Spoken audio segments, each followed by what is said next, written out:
정확습니다. 너무나도 유명해진 인물이죠. 백제 최후의 대배신자라고 알려진 예식진. 나당 연합군이 쳐들어왔을 때 백제가 이길 수도 있었다 라는 의견을 내는 분들도 상당히 있죠. 의자왕이 지난 천수백 년간 대바보 취급을 받아왔지만 사실은 대단히 과감하고 장쾌한 전략가였다는 설이 있는 건데요. 의자왕이 수도 사비성에서 나와서 옹진으로 옮겨가죠. 삼국사기에서는 이 과정이 당나라 병사는 승세를 타고 성으로 치고 들어왔다. 의자왕이 사태를 벗어날 수 없음을 알고 탄식하며 말하였다. 성충의 말을 듣지 않다가 이 지경에 이르게 된 것이 후회스럽구나. 성충의 이 말은 그 유명한 탄현과 기벌포를 막으란 얘기죠. 이윽고 의자왕은 태자, 부여, 효와 함께 북쪽으로 달아났다. 여기서는 의자왕이 패배에 몰려 할 수 없이 초라한 도망을 간 것처럼 묘사를 해놓았는데 실제로는 이게 의자왕의 전략적 판단이었다는 해석이 있는 거죠. 매우 유명한 설이기도 한데 탄현 기벌포 막는 걸 거부한 게 그냥 단순히 마음에 안 드는 신하가 권고한 거라서 옹고집을 부린 게 아니고 나름 의자왕도 전략적 생각이 있었다. 들어오는 걸 막으면서 싸우는 게 아니라 일단 중심부로 깊숙이 들어오게 한 후 이렇게 아직 비교적 생생하게 살아있는 백제의 각 지방 세력 군들을 동원하여 도간에 든 쥐로 만들겠다. 이런 직접적인 대포의 공격이 꼭 아니라고 하더라도 사방팔방에서 보급로를 끊는 전략도 있죠. 그러면 적진 한가운데에서 그야말로 독에 든 생쥐 되는 거 아닙니까? 이런 전략을 위해 일부러 북쪽으로 지형상 상대적으로 더 방어하기가 용이한 옹진성으로 대피한 것이다. 이런 해석설이 있어요. 탄현 기벌포에서 막으면 얘들하고 거기서 대치하다가 잘 되면 쳐들어온 애들이 지쳐서 되돌아가겠죠. 물론 그것도 승리이긴 한데 그렇게 되돌아갈 때 뒤를 치는 것도 훌륭한 정석 병법 중 하나. 그런데 의자왕은 승부수를 던져서 도간에 끌어들이고 뒤를 막아서 죽음의 자루 안에 넣어버리겠다. 이러면 퇴가하기 아니고 몰살이죠. 이때 당군이 13만, 신라군 5만으로 기록되어 있는데 이 어마어마한 대군이 자루 안에 갇혀서 대몰살되었다. 그러면 역사는 대진동하는 거죠. 이 승리를 기점으로 백제가 천하를 노려볼 수도 있는 의자왕의 수도를 버리고 튄 그건 이러한 전략적 판단 하에 행한 일이다. 라는 해석 가설이 있는 건데요.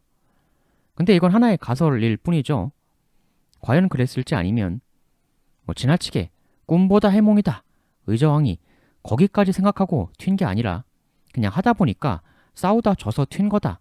이런 해석도 공존합니다. 왜냐하면 삼국사기에 의자왕이 수도 버리고 도망가던 직전의 기록을 보면 백제 병사들이 모두 나가 싸웠으나 패배하여 전사자가 1만여 명이었다. 당나라 병세는 승설 타고 성으로 치고 들어왔다.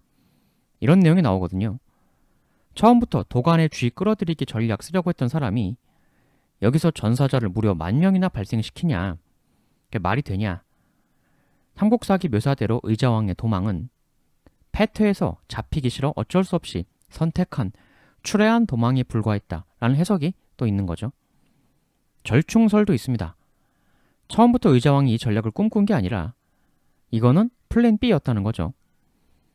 내지는 당과 신라가 너무 생각 이상으로 빠르게 수도 직격 전략을 구사해서 어쩔 수 없이 비교적 타의에 의해 이 전략으로 넘어가게 되었다. 이런 해석도 존재합니다. 여하튼 의자왕이 웅진으로 대피한 이 시점에서 백제가 일방적으로 안 좋기만 한 상황이었냐, 그리고 나당이 무조건 유리하기만 했냐, 이게 의자왕의 장쾌한 승부수든 아니면 어쩔 수 없이 도망간 거든 어느 측 의견이건 간에 이때 백제가 그렇게 절망적이지만은 않았다라는 의견은 비교적 공히 이야기합니다. 이렇게 감싸지는 거 충분히 벌어질 수 있는 상황이었기 때문이죠. 적진 초입도 아니고 완전히 깊숙하게 들어와서 그러면 보급 라인이 저 초입에서 복잡거릴 때보다 그만큼 더 길고 힘들어진다는 얘기 아니겠습니까? 웅진성으로 도망간 의자왕이 상대적으로 방어력이 더 뛰어난 그곳에 의지해서 버티면 버틸수록 시간이 흐르면 흐를수록 의자왕이 유리해질 수밖엔 없었다는 거죠. 점점 백제 지방군들의 게릴라전은 더더욱 기승을 떨칠 수 있고 비록 기선은 제압당했을지언정 완전히 지지 않았다. 충분히 역전을 도모해 볼 수 있었다. 만일 이 상태로 고착 장기화되다가 정말로 이들이 보급라인 괴롭힘 등으로 물자 부족 상태가 벌어지면, 그리고 그를 통해 추후 상당히 강력하고 활발하게 벌어졌던 백제 부흥 운동 때처럼 아직은 살아있는 백제의 자녀 세력들의 굶주린 이들에 대한 대대적 반격, 그래서 이들이 몰살을 당했다면 우리나라 역사는 지금과는 엄청나게 달라졌었겠죠. 장기전으로만 갔다면. 그렇게 될 수 있었을 가능성 완전 부정할 수는 없습니다. 어느 시대나 장기전은 원정군의 비참한 무덤, 몰살까지는 아니어도 퇴각하면서 상당한 피해를 보는 건 불가피했을 거고, 그랬다면 이들은 다시 이런 식으로 대규모로 백제에 쳐들어오는 일을 또 하기는 대단히 어려웠을 겁니다. 그런 상황에서라면 나중에 고구려도 당나라한테 안 망했을지도 모르죠. 백제라는 견제 세력이 있는 거랑 없는 거는 하늘과 땅 차이이니까. 그런데 이렇게 원정군의 비극, 장기전으로 진행될 수도 있는 상황에서 의자왕의 1차 도주 후 벌어진 이들의 대결 스테이지 2는 너무나도 어이없게 허망하게 끝나버리죠. 삼국사기 의자왕과 그 아들 태자 부여효가 여러 성과 함께 항복하였다. 보시면 알겠지만 나당이 의자왕이 도망쳤던 그 성을 함락시킨 게 아니에요. 명백히 성 안의 백제 세력이 제발로 걸어나와 항복을 한 겁니다. 사실 오래전부터 이때 이 항복 기록이 대단히 어이없고 이상하다라는 의견이 많았었죠. 기껏 힘들게 도망가는 데 성공하고 난 후에 제발로 걸어나와 항복하다니 말이 안 되죠. 당시 웅진성에 있던 예식진이 지속적으로 결사항전하려던 의자왕에 대해 쿠데타를 일으켜서 의자왕을 당나라에게 갖다 바친 것이죠. 처음부터 의도했던 아니면 기선제압당해서 어쩔 수 없이 플랜 B로 펼쳤건 간에 구현해보려고 했던 의자왕의 이 계획은 제대로 펼쳐보기도 전에 바로 예식진 때문에 물거품이 되고 말았습니다. 한때 예식진이 의자왕을 붙들어다가 갖다 바친 게 아니라 구당서 그 대장 예식진이 의자왕을 데리고 와 항복했다라는 내용인데, 이 내용을 예식진이 의자왕을 데리고 왔다, 즉 붙잡아 끌고 왔다라고 해석하는 게 아니라 이 장자를 그냥 함께 왔다라는 식으로 해석할 수도 있는 거 아니냐, 이런 얘기도 있었는데, 근데 단순히 옆에서 따라온 보조적 신료이면 이렇게 문맥적 의미에서 주체적으로 서술될 이유가 없거든요. 그리고 결정적으로 이 예식진에 손자가 있어요. 얘 인수란 사람인데 나중에 이 사람 묘지명이 발견이 되었거든요. 거기에 보면 이런 내용이 나옵니다. 이게 무슨 내용이냐면, 당나라의 명으로 동쪽 백제를 토벌할 때 의자왕이 조정에 있지 않아, 그러니까 수도에 있지 않아 의자왕을 끌고 가서 당고종 황제에게 귀의하였다. 이로 말미암아 이런 자리에 봉해지게 되었다 라는 얘기예요. 여기에 보면 이 글자 있지 않습니까? 끌인자죠. 뒤에 나오는 그 왕은 의자왕이니까 끌인, 끌다, 당기다, 이끌다, 인도하다. 예식진이 의자왕을 붙들어다가 강제로 끌고 갖다 바쳤다는 게 너무나 명확해진 거죠. 이걸로 충분히 해볼 만한 백제가 무너졌고, 이 일로 나당에게 철저히 2대1로 몰리게 된 고구려도 얼마 후 내부 배신으로 망했으니 이 예식진이야말로 우리 역사의 실로 어마어마한 파급력을 미쳐버린, 실로 거대 무시무시한 인물이 되어버린 거죠. 그렇게 승자가 된 신라가 고려, 조선으로 영토도 거의 비슷하게 쭉 이어진 거니까 조선의 전신이 고려고 고려의 전신이 신라니까요. 거의 간판만 바뀌었을 뿐, 지배 층들만 바뀌었을 뿐 거의 그대로 온 거니 신라를 최종 승자로 만드는데 엄청난 역할을 한 이 예식진이야말로 그때로부터 천수백 년간 한국 역사가 이렇게 쭉 흘러오게 만든 대단히 결정적 인물이다, 이렇게까지도 볼 수가 있는 것이죠. 이 예식진은 나중에 당나라에서 엄청 귀한 대접 받으면서 매우 잘 먹고 잘 살죠. 그럼 여기서 우리가 궁금한 건 대체 예식진 이 사람의 근원적 정체는 무엇인가? 또 예식진은 왜 이런 대배신을 했는가?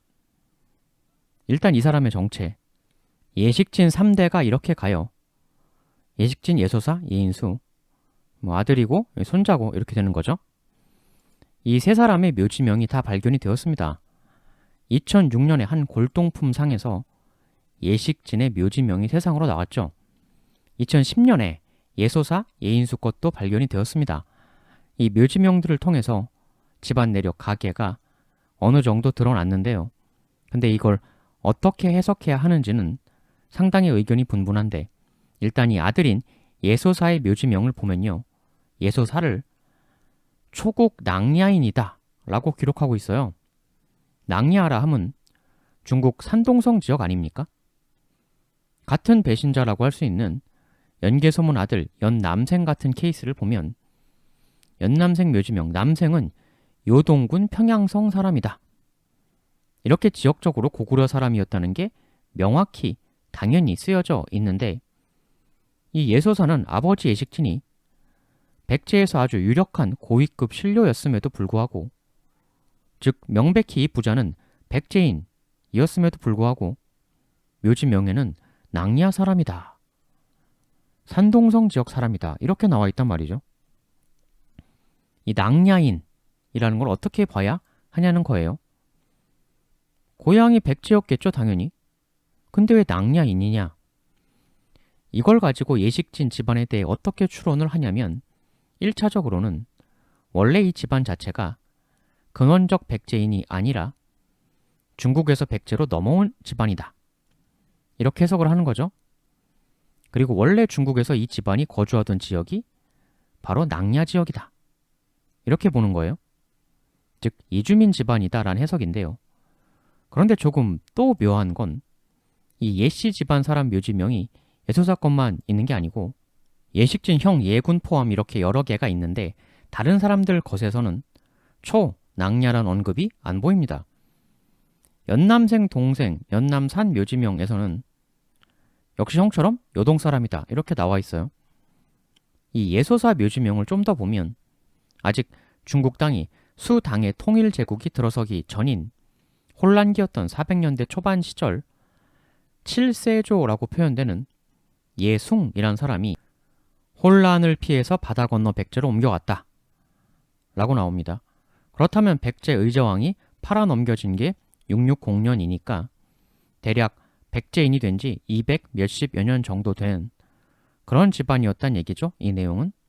근데 이 내용이 예소사의 아들 예인수 묘지명에 보면 조금 다르게 나옵니다.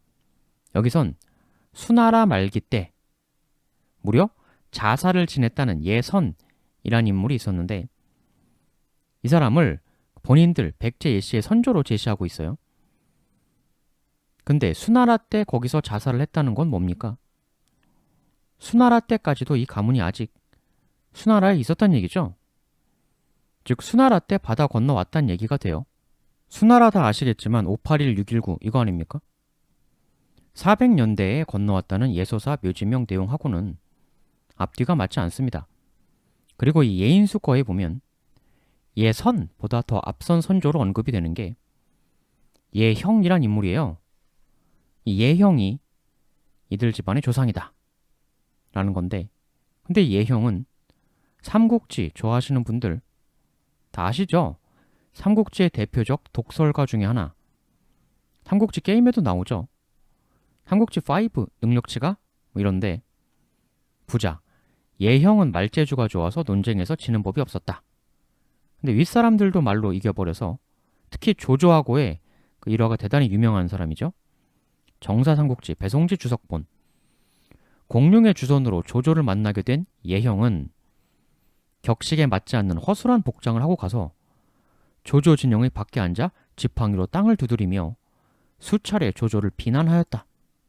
이에 분노한 조조는 이게 어디서 감히 예형 이자를 죽여보았자 참새나 생쥐를 죽이는 것에 불과할 터, 특히 쓸데없이 헛된 명성만 높은 이런 자를 죽이면 사람들은 내가 포용력이 없다고 또 뭐라 할 테니 한번 유표에게나 보내봐야겠다. 유표는 예형을 극진히 대접하여 예형은 유표에겐 칭찬을 늘어놓았으나 유표 주변 신하들은 모두 쓸모없는 먹물들일 뿐이라고 비난했다. 이로 인해 유표 주변 인사들이 예형에 대해 지속적으로 험담해서 결국 유표한테도 쫓겨났다. 예형은 그 이후에 황조에게 죽어 몸도 죽고 이름도 끝나 천하의 웃음거리가 되었다. 이는 말로 남을 헐뜯은 자의 말로 일진이. 유명한 인물인데 이 예형이 바로 백제를 결단낸 예식진 집안의 선조다라는 게 이 예인수 묘지명의 내용이에요. 만일 이 혈통이 사실이라면 이 예형이 윗사람들에게도 하고 싶은 독소를 다 내뿜는 그런 거침없는 사람 아니었습니까? 윗사람을 두려워하지 않는 반골정신. 나중에 예식진이 자기 위라고 할 수 있는 의자왕을 그대로 붙들어다가 당나라에 넘긴 걸 보면 이게 약간 혈통 내력인가 라는 느낌도 얼핏 들게 되는 그런 묘지명 기록인데, 근데 이에 대해서는 이게 아닐 것이다 라고 보는 설도 있어요. 일단 아까도 말씀드렸듯 이 400년대 백제로 건너왔다는 예숭, 근데 예인수 것에선 집안이 수나라 말기 때 넘어왔다? 선조가 수나라에서 자사까지 했다. 이건 어느 쪽이 틀린 거냐? 이런 해석이 있는데 이 예식진 손자 예인수 대에 당나라 내에서 본인 집안의 내력을 더 멋들어져 보이게 하기 위해 족보에 대한 일정 부분 과장 조작을 한 것이 아니냐, 이런 해석이 있어요. 그리고 예식진 형 예군 묘지명에 보면 아까 수나라에서 자사 지냈다는 예선, 이 사람이 여기선 백제의 좌평이었다고 나오거든요. 또 안 맞죠? 무슨 수나라 자사하고 백제 좌평하고 둘 다 했다는 겁니까? 이게 더더욱 맞기가 어려운 게 예군 묘지명을 좀 더 보면요. 예선, 아버지가 예예인데 예예도 백제의 좌평이다 이렇게 나와요. 참고로 예선 예예는 예사선 예예다라고 다른 데선 기록되기도 합니다. 그럼 현실적으로 이 예선 아버지도 백제 최고의 신료였는데 근데 이 사람이 수나라에서 자사했다는 건 납득이 안 가죠. 어떤 형태로든 당나라인이 된 이후에 그쪽에서 더 번듯하게 살기 위해 일정 정도 족보에 대한 과장 조작을 한 건 맞는 것 같습니다. 조작을 한 건 다들 인정하는데 근데 여기서 두 가지 방향성이 또 나와요. 당나라로 항복해 넘어가면서 원래 우리 집안이 대대로 중국 쪽 집안이다라고 조작을 했다. 즉 원래는 쭉 백제에서 이어져 오던 순수 백제계였는데 그걸 중국계였다고 근원적으로 바꾸는 조작을 했다. 이런 해석이 하나가 있고, 또 다른 하나는 이 예식진 가문이 중국에서 백제로 넘어온 중국계였던 건 맞는 것 같다. 언제 정확히 누구 때부터 넘어왔는지는 좀 기록들이 혼란스럽지만 넘어온 것 자체는 맞는 것 같다. 이렇게 보기도 하죠. 아무래도 금성문 기록을 그래도 존중한다면 2번 쪽, 즉 산동성이건 어디건 간에 바다 건너온 세력 아니냐. 그렇다면 바다 건너온 이 집안이 좌평을 했다. 그리고 나중에는 웅진이라는 백제로서는 너무나 중요한 지역에서 대단한 고위직으로 있으면서 의자왕을 무너뜨리고 그를 붙들어다가 강제로 팔아넘기는 그런 일을 해낼 정도의 백제에서의 높은 세와 지위를 바다 건너 넘어와서 어떻게 구축을 해낸 것이냐. 어쨌거나 이주 세력이라고 하면 백제 토착인들은 아니란 얘기잖아요. 근데 어떻게 토착 귀족들에 못지않은 나중엔 능가하는 백제에서의 힘을 손에 넣게 된 것이냐. 이들이 백제 내에서 강력하게 떠오르게 되는 게 이들이 배신을 하게 되는 의자왕, 그 의자왕의 아버지 무왕, 이때부터 이 예씨 집안이 백제 내에서 괄목할 만한 위치가 되게 되었다. 이런 설이 있습니다. 한국사기 서기 627년 가을 7월 백제 무왕이 장군 사거렉에 명하여 신라 서쪽 변경 두성을 함락시켰다. 이후 무왕이 신라의 빼앗긴 땅을 회복하기 위해 병사를 대대적으로 일으켜 웅진으로 나아가 주둔하였다. 신라왕 진평이 이를 듣고 당나라에 사신을 보내 위급함을 알렸다. 그러자 무왕이 그 사실을 듣고는 신라 공격 계획을 중지하였다. 한국사기 630년 무왕이 수도 사비의 궁궐을 수리하였다. 그리고 무왕은 웅진으로 갔다. 근데 여름에 가뭄이 들어 궁궐 수리를 중단하였다. 7월 무왕이 웅진에서 사비로 다시 돌아왔다. 지금 무왕이 약 5개월간 사비를 떠나서 웅진에서 머물렀어요. 물론 그 이유는 사비의 궁궐 수리 때문이었다곤 하지만 이걸 볼 때 무왕이 신라 공격의 기지로 웅진을 낙점하고 쓰려고 했던 것도 그렇고 무왕이 웅진을 매우 친숙하게 활용을 하고 있죠. 그러면 웅진의 세력이라고 할 수 있는 이 예씨 가문하고 무왕이 상당히 가까웠다. 이렇게 한번 유추를 해볼 수가 있는 것이죠. 궁궐 수리할 때 웅진으로 갔다. 웅진이라는 곳을 수도 다음에 세컨드 베이스 캠프라고 인식을 했다는 거고 그런 아버지의 인식이 의자왕이 도피처로 웅진을 선택한 것에도 상당한 영향을 끼쳐줄 수가 있죠. 역시 예식진 가문이 중국에서 넘어온 가문이라면 또 이 부분이 주목되는데 한국사기 607년 무왕이 좌평 왕효린을 수나라에 보내서 고구려를 공격해 줄 것을 요청하였다. 수양제가 이를 승낙하고 고구려의 동태를 엿보라고 하였다. 지금 백제 무왕이 수나라에게 라이벌인 고구려를 쳐달라 이렇게 요청을 하고 있는 거죠. 일단 1차적으로 무왕이 전략적으로 대중국 외교, 대수나라 외교에 대해 대단히 많은 주안점을 두었을 것이다 라는 내용이고 근데 그것도 그건데 지금 사신으로 간 백제의 좌평 왕효린이라는 사람이 나옵니다. 이 사람이 무왕의 지시를 충실하게 잘 수행해낸 거죠. 지금 수양제가 오케이 했다는 것 아닙니까? 백제 위덕왕 시절에는 왕변나란 사람도 있었어요.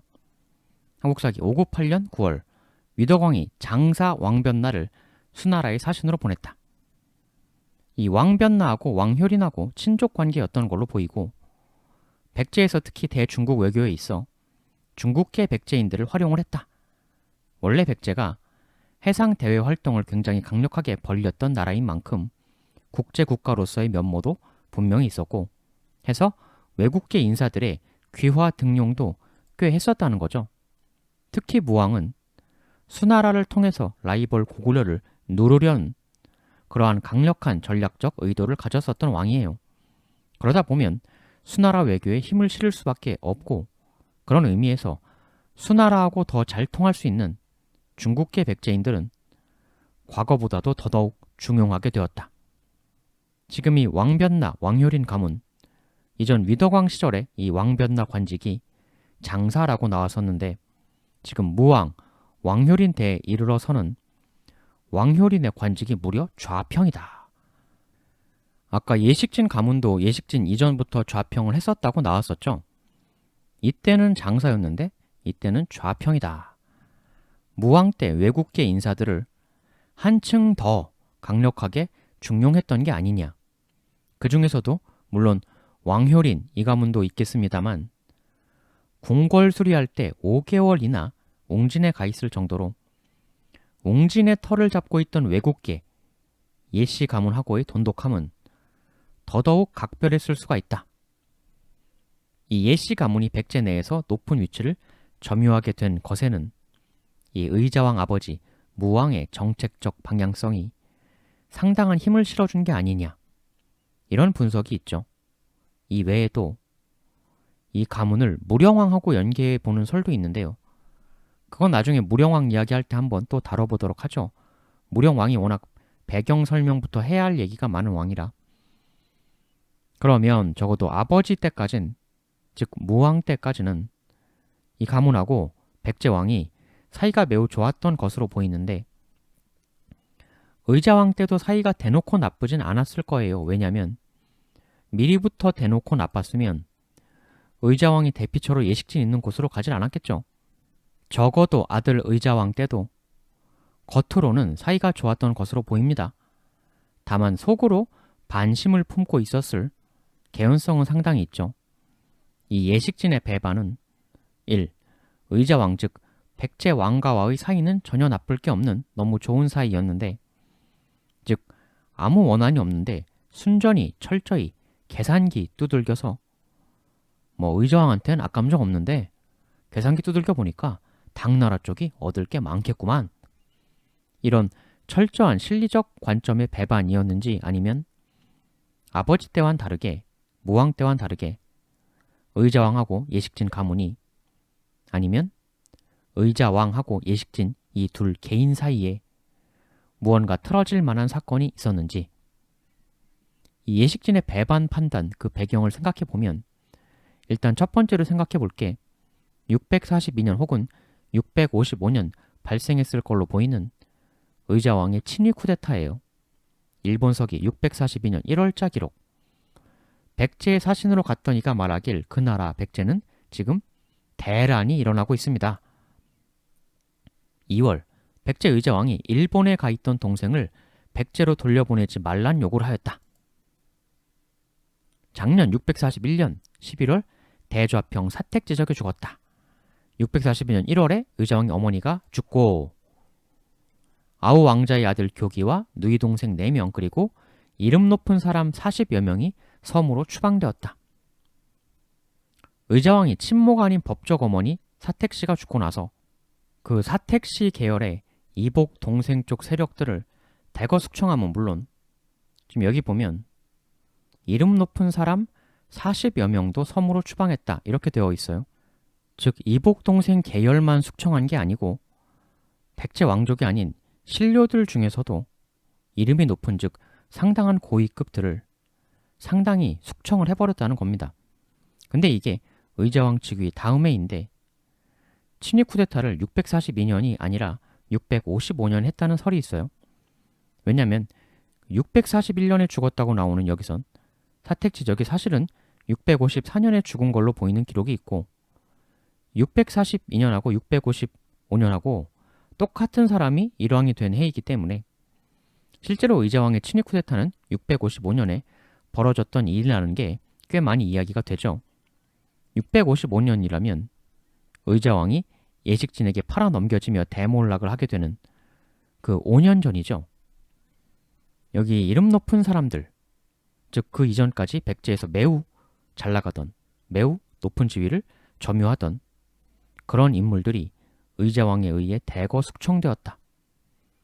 이 숙청을 보면서 아버지 무왕 때까지는 기본적으로 백제왕하고 친했지만 예식진이 의자왕을 믿으면 안 되겠구나, 이런 생각을 하게 되었을 가능성, 이게 하나가 일단 제시가 되고, 또 다른 하나는 아버지 무왕 때는 웅진을 대단히 중시하는 그런 기록들이 아까 보였었는데 의자왕 때는 그런 게 안 보여요. 웅진 세력과의 관계가 다소 소원해졌던 게 아닌가라는 추측도 있죠. 그리고 나중에 백제 망하고 당이 세우는 게 삼국사기, 백제는 본래 이랬는데 이후 웅진, 마한, 동명, 금련, 덕안 등 5개의 도독부를 나누어 두고 각각 통솔하게 했다.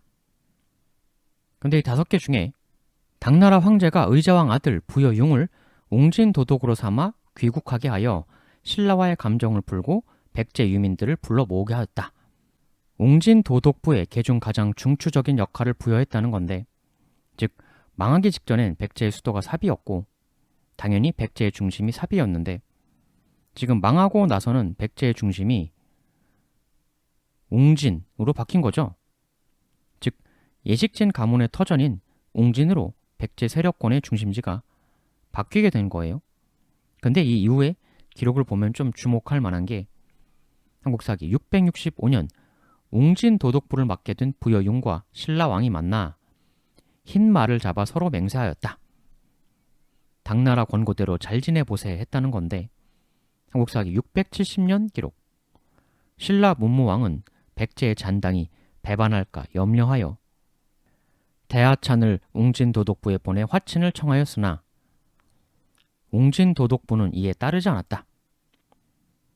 신라에 잘 지내보자는 제안을 지금 웅진 도독부가 거부했다는 겁니다. 근데 아까 정작 의자왕 아들은 신라하고 잘 지내봅시다 하고 거창한 맹세 퍼포먼스까지 했는데, 여기는 웅진 도독부가 신라를 거부했다 이렇게 되어 있어요. 신라를 거부한 주체가 웅진 도독부라고 표현되고 있습니다. 근데 이 다음에 이 인물이 전격적으로 등장해요. 예식진의 형 예군. 웅진 도독부는 신라의 제안을 따르지 않고 사마 예군을 신라로 보내 신라를 정탐하게 하였다.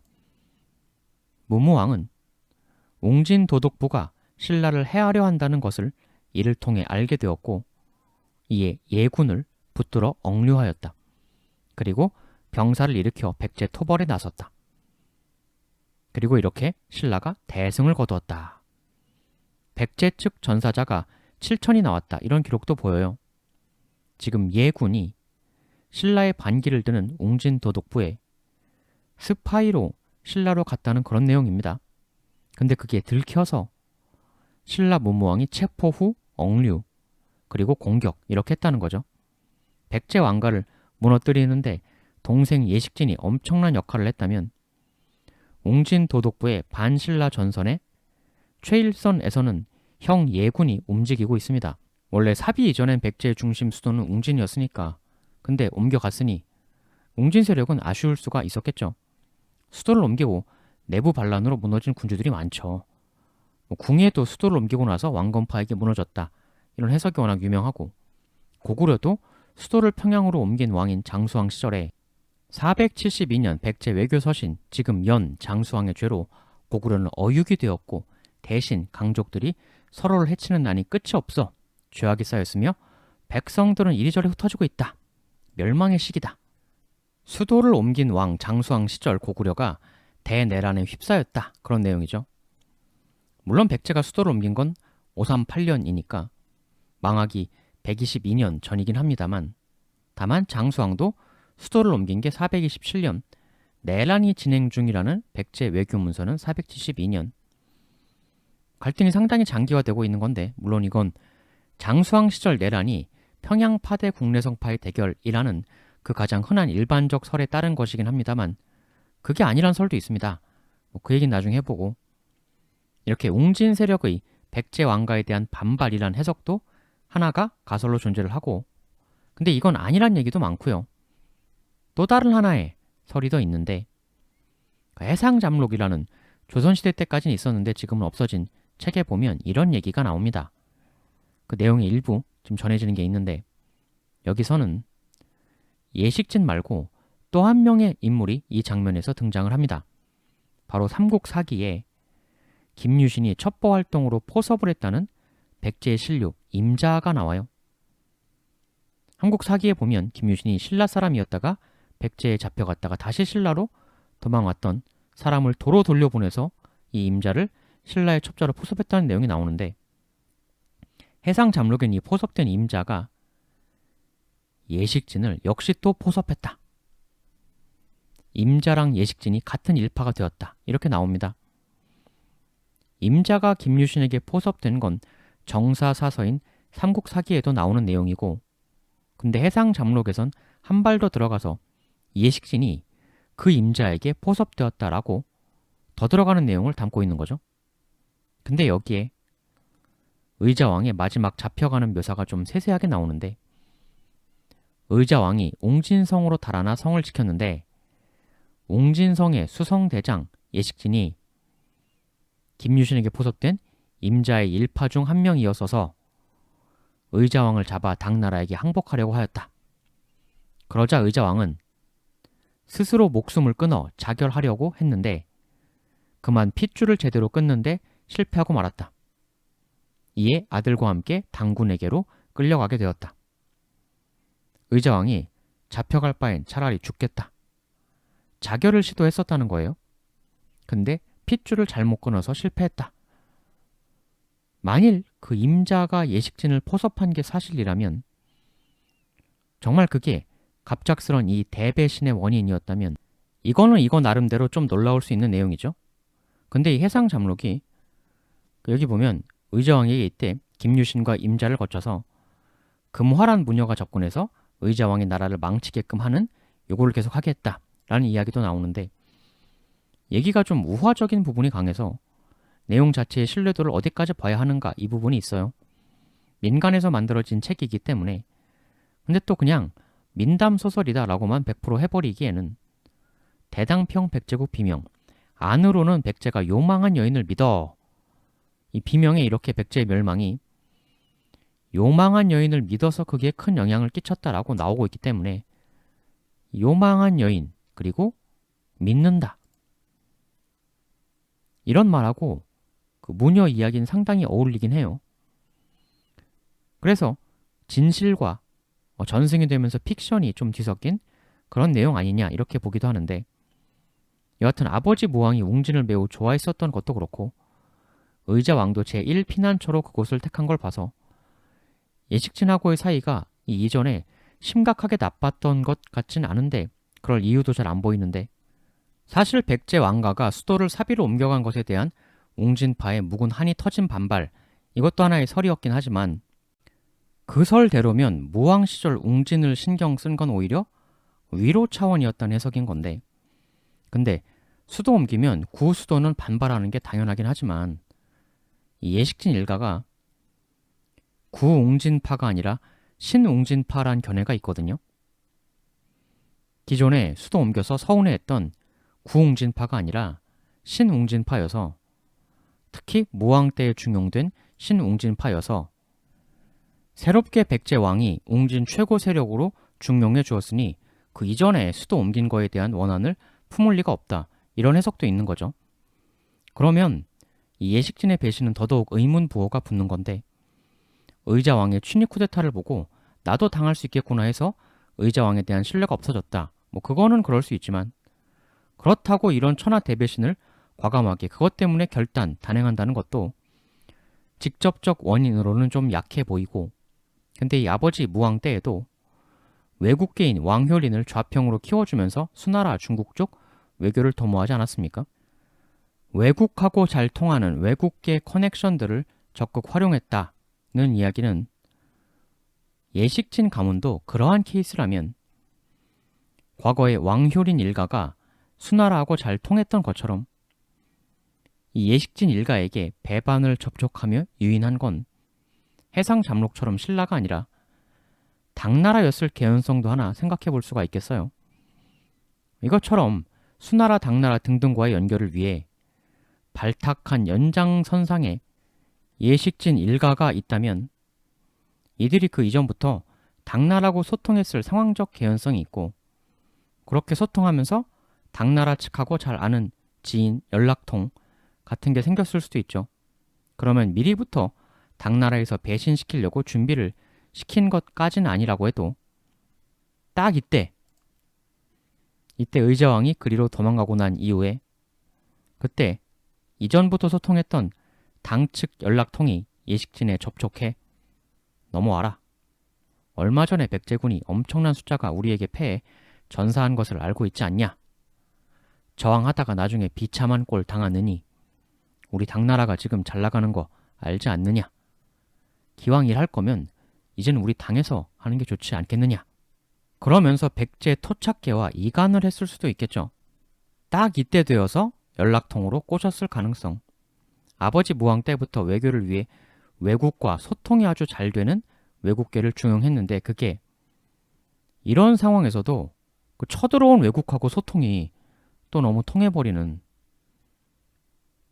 통해서 오케이 넘어갈게. 즉 당이건 신라건 미리부터 했건 딱 이때 했건 예식진의 배신을 충동질하는 그런 첩보 접촉을 했을 가능성, 달콤한 포상을 제시하며, 그것도 우리가 하나 생각해 볼 수 있겠습니다. 이렇게 해서 결국 의자왕이 끌려가게 되는데, 다시 삼국사기를 좀 보면 아까 당으로부터 웅진 도독부를 맡으라는 명을 받았던 그 의자왕 아들 부여융 있지 않습니까? 의자왕이 예식진 있던 웅진으로 도망갈 때 이 부여융은 안 데려갔어요. 당시 태자였던 부여효만 데리고 가는데, 이 부여융이 그래서 먼저 잡힙니다. 해서 신라의 당시 아직 왕이 아니었던 범민, 그 나중 문무왕이, 당시는 이제 둘이 같은 왕자인 상황인데, 한국사기 범민, 예전에 너희 아비 의자왕이 억울하게 나의 누이를 죽여 옥중에 파묻었던 일이 나로 하여금 20년 동안 마음을 고통스럽게 만들었다. 오늘에야 너의 목숨이 내 손안에 있게 되었구나. 라 하며 부여융을 무릎 꿇어 앉힌 후 부여융의 얼굴에 침을 뱉으며 소리를 질렀다. 삼국사기에 이렇게 나와요. 이거는 천하대굴육이죠. 그런데 아까 나온 기록에 665년 웅진도독부 맡게 된 부여윤과 신라왕이 만나 흰말을 잡아 서로 맹세하였다. 여기서 웅진도독부 맡게 된 부여윤하고 백마를 잡아서 서로 맹세하는 이 신라왕이 다름 아닌 이때 부여윤 얼굴에 침 뱉었던 그 범민 문무왕이에요. 그러니까 이때의 맹세가 이게 뭐 진심으로 잘 되겠습니까? 그야말로 최강의 철천지 원수인데 결국에 문무왕이 웅진도독부의 스파이 예식진 형 예곤을 체포하고 백제를 공격하는데 그렇게 될 수밖에 없는 정황도 이렇게 보이는 거죠.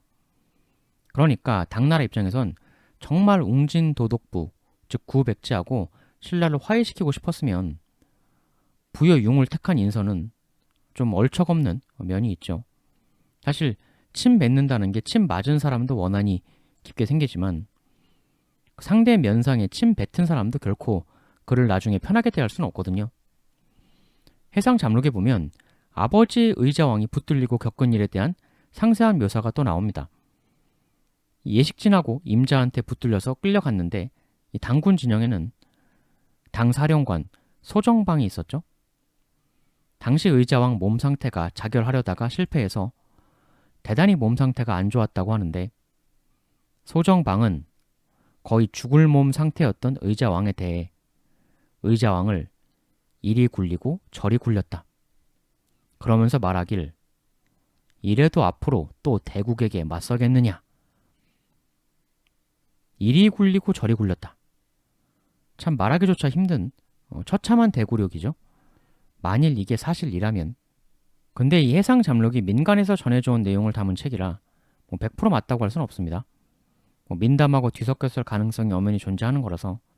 하지만 정사사서인 삼국사기에도 이 범민이 의자왕 아들의 얼굴에 대놓고 직접 침을 뱉었다 라는 기록이 분명히 나오고 있기 때문에 예식진을 통해 소정방에게 끌려간 의자왕 역시 상당한 굴욕을 겪었을 가능성 없다고 할 수는 없습니다. 삼국사기에는 의자왕 굴욕에 대해 이런 내용이 나와요.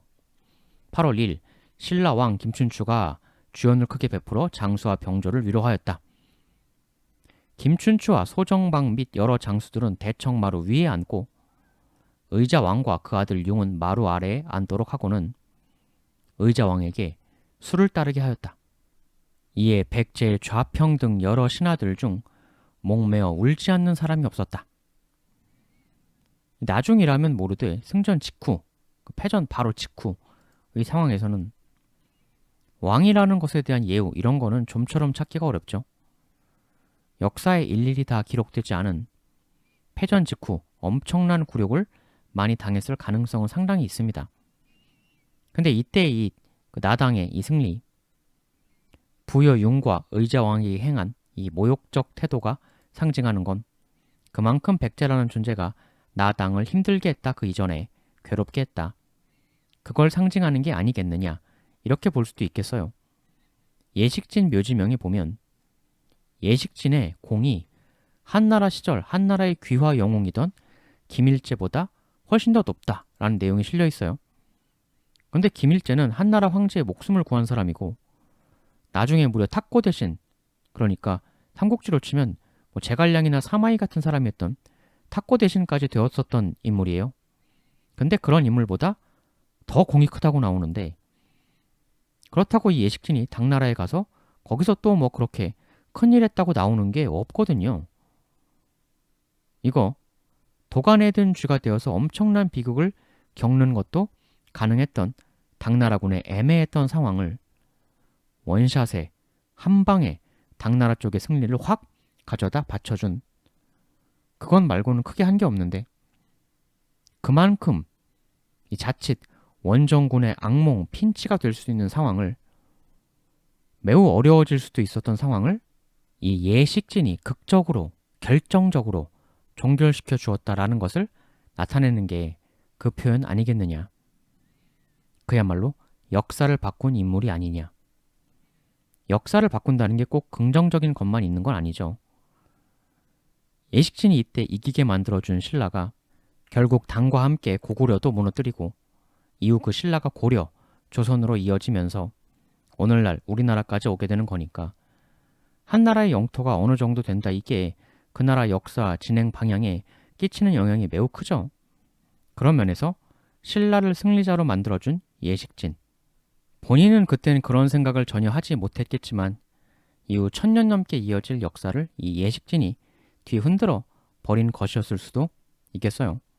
다음 시간엔 또 다른 내용 가지고 오겠고 제 유튜브 채널에 이 커뮤니티 이 탭 클릭해서 보시면 제가 종종 안내드리는 공직을 써서 올리니까요. 그것도 봐주시면 감사하고 요청 테마도 이 커뮤니티에 제가 쓴 그냥 가장 최신 글 거기에 댓글로 달아주셔도 돼요.